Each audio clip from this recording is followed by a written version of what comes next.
Good morning, everybody. Leo Jr. over here at Gem Young Insurance, coming at you first thing on Monday morning.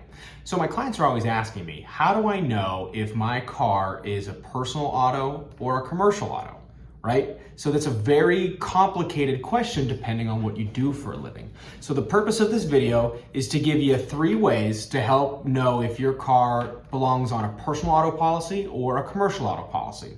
So thing number 1, what are you using your car for? I mean, I know this sounds obvious, but think about it.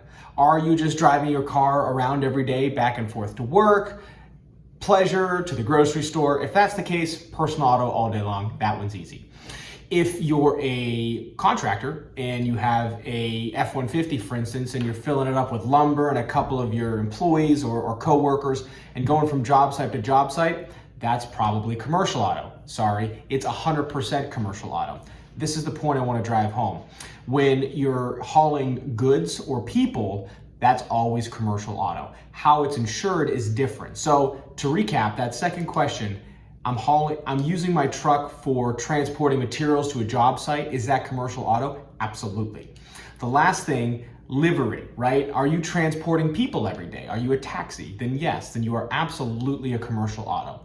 The lines blur with commercial auto because some of those are now gray, whereas 5-10 years ago they weren't. You could be hauling people as an Uber driver, right?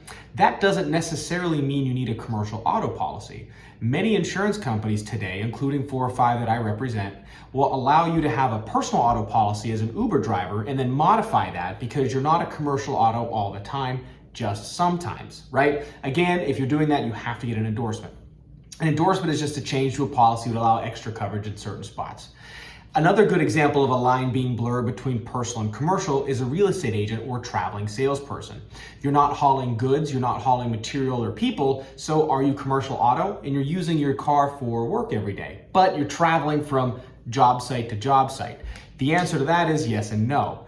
If you're a traveling salesperson, real estate agent is the best example, or home inspector if you're not repairing anything or hauling goods.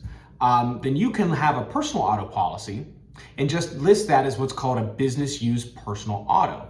The good thing is that saves you some money because commercial auto is generally more expensive, and it helps you keep that personal auto policy, bundle it all in with your personal lines. The insurance company just knows you're doing a couple of business things with it and they're not worried. So again, I hope this video was helpful. If you're ever concerned about whether you're driving a personal or commercial auto, call your agent. It's our job to help you advise on that type of stuff. Thanks for watching. Have a great week.